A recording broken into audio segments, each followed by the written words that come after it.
In a surprising move, Image Comics and Devil Do Publishing decide to shake up the G.I. Joe universe with a real American hero, a four-part miniseries that brought together old favorites, new recruits, and high-stakes action in a way only this series could. From stunning covers to intense battles, the creative team pushed the story forward while honoring the classic 80s roots we all grew up with. In this video, we're doing a full deep dive into G.I. Joe, A Real American Hero #4, exploring the art, the writing, the behind-the-scenes creators, and all the little details that make this issue stand out in Joe history. If you thought you knew G.I. Joe, think again. Let's dig in.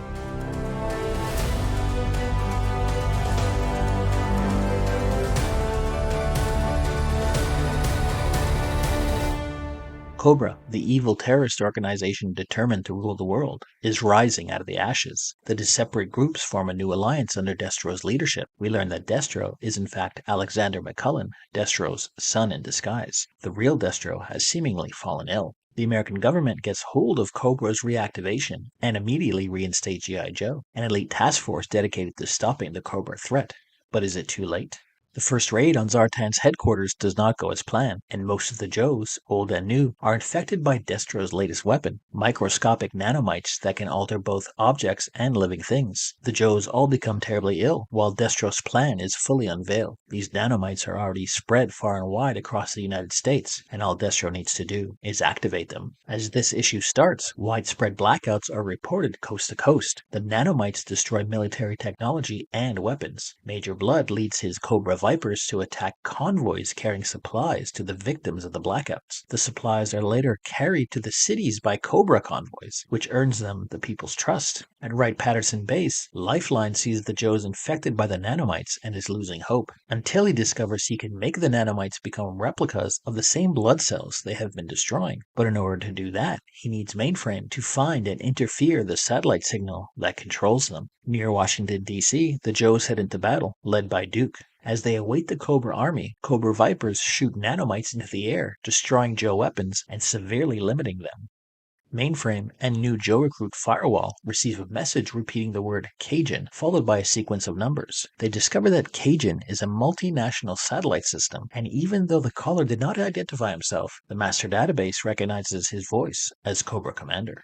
Meanwhile, Cobra captures the Joe team in Washington. As Destro and his companion Mistress Armada are about to shoot Duke, he gets the surprise of his life. The Joes were simply playing possum. Having tracked Destro's satellite signal earlier, they have reprogrammed the Nano-Mites. Destro and Armada attempt to escape in a helicopter, but inside they find the Baroness aiming a gun at them. Later, Hawk announces that G.I. Joe will remain active, at least for now. 2 weeks later, Alexander and Armada are seen in a Cobra cell, imprisoned by the real Destro, who was clearly also impacted by the Nano-Mites. He now demands an explanation. Writer Josh Blaylock wrote the first 22 issues of this run solo. He then shared writing duties with Brandon Jerwa for 3 issues before Jerwa took over writing duties from issue 26 onwards. Blaylock is the founder of Devil's Due Publishing, the co-publisher of this series. He is widely recognized for spearheading the revival of licensed 1980s properties in comics, most notably with his successful relaunch of this title, and Voltron. He's also the creator and writer of the long-running, creator-owned supernatural action comic series, Mercy Sparks. Penciler Steve Kurth's first major work was on this title. He also penciled Dragonlance for Devil's Due and Ghostbusters Legion for 88 mph Studios. He has since worked mainly for Marvel, starting with The Last of the Mohicans and including titles such as Iron Man, New Mutants, X-Men, AVX, and New Universal. Inker John Larter is best known for his work on this series. He worked with Steve Kurth and others during this run. Larter's lines are noted for clear contouring and steady support of storytelling, making him a reliable collaborator on licensed, team-based superhero work. J. Scott Campbell did the cover work on this issue. Campbell initially worked at Wildstorm Comics, though he has since done work for Marvel, most notably as a cover artist on The Amazing Spider-Man. He's one of the founding members of Wildstorm imprint Cliffhanger Comics, along with Joe Madureira and Humberto Ramos. He launched his comic series Danger Girl through this imprint. The story follows the adventures of a group of female secret agents. David Michael Beck designed the art for the back cover, a menacing Cobra commander seated on his throne. Beck is a graduate of the American Academy of Art and the Chicago Academy of Fine Art. He has received numerous awards for his work. Beck's work has also been featured in advertising, book publishing, editorial, institution, entertainment, and graphic design. The series had a military consultant, SFC Brian Savage Peterson, a former U.S. Army Sergeant First Class. He provided military consultation and co-wrote several issues, sharing writing credits with others like Scott Worrell and Josh Blaylock. His expertise helped inform the weapons, technology, and general military aspects of the G.I. Joe universe. This comic is based on the G.I. Joe animated series that launched in the early 80s. But before we get there, we need to step back in time to 1963, where Manhattan licensing agent Stanley Weston conceived of a toy based on real-life military uniforms. A 12-inch or 30-centimeter doll for boys to play with. Remember, this was still the early 60s. During an initial pitch meeting with Hasbro, Weston showed Donald Levine, a Hasbro executive, his rudimentary prototypes. Levine was impressed and told Weston, "You're going to make a fortune with these." Weston licensed the entire concept to Hasbro for $100,000, or about $1 million today. The Hasbro toys were originally named Rocky, Skip, and Ace before the more universal name G.I. Joe was adopted. The toy line proved successful, and additional figures were released in the late 60s and into the 70s. In 1982, Hasbro relaunched the entire G.I. Joe product line in a smaller 3.75 or 9.5 centimeter scale. This was a direct response to Kenner's Star Wars figures, which were a huge success to the shock of many toy makers. The advantage the G.I. Joe line had over the Kenner line was that the Joes had many more points of articulation, much like the 1970s Mego Micronauts toy line.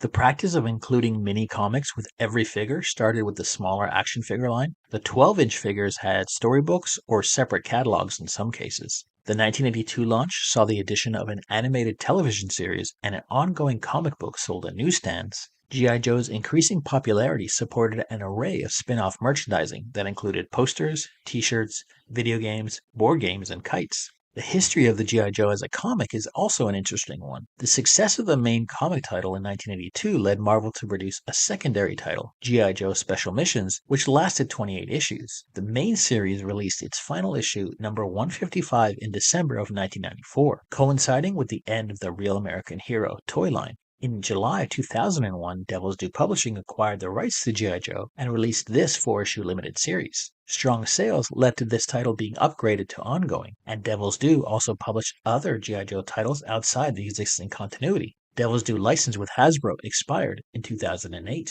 In 2009, IDW began to publish the series again. IDW's G.I. Joe series was a complete reboot of the property, ignoring the continuity from both Marvel and Devil's Due.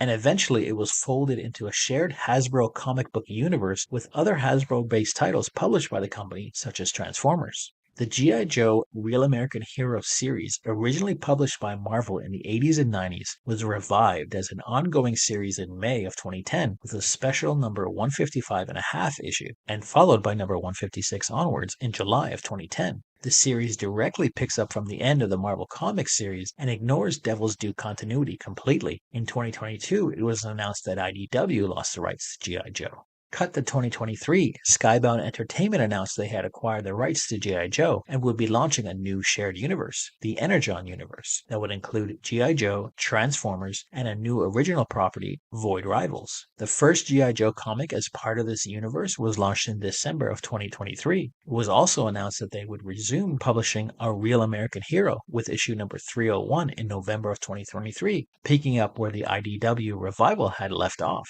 That is one hell of a journey. Being a child of the 1980s means a few things. I was a latchkey kid since about grade 2.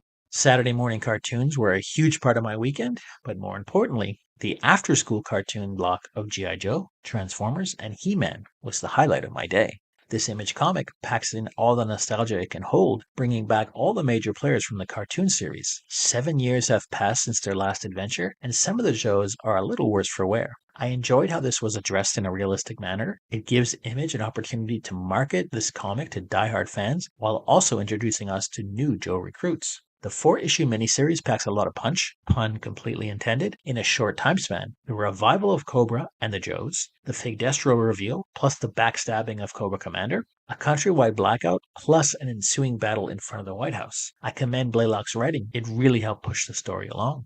On the flip side, I am not really a fan of Steve Kurth's work. It is a little too cartoonish for my liking. J. Scott Campbell's cover does do some justice to the characters, but I cannot stand floating heads on comic covers. I never like them. The real treat is David Michael Beck's Cobra Commander on the back cover. His smooth lines and stunning color work makes this a real standout. Too bad it's on the back. Finally, while I'm not going to show it, the ultimate betrayal here, and sorry, this is a full stop cardinal sin, they reveal Snake Eyes' face in the final panel. A moment of silence, please, for the mystique of Snake Eyes.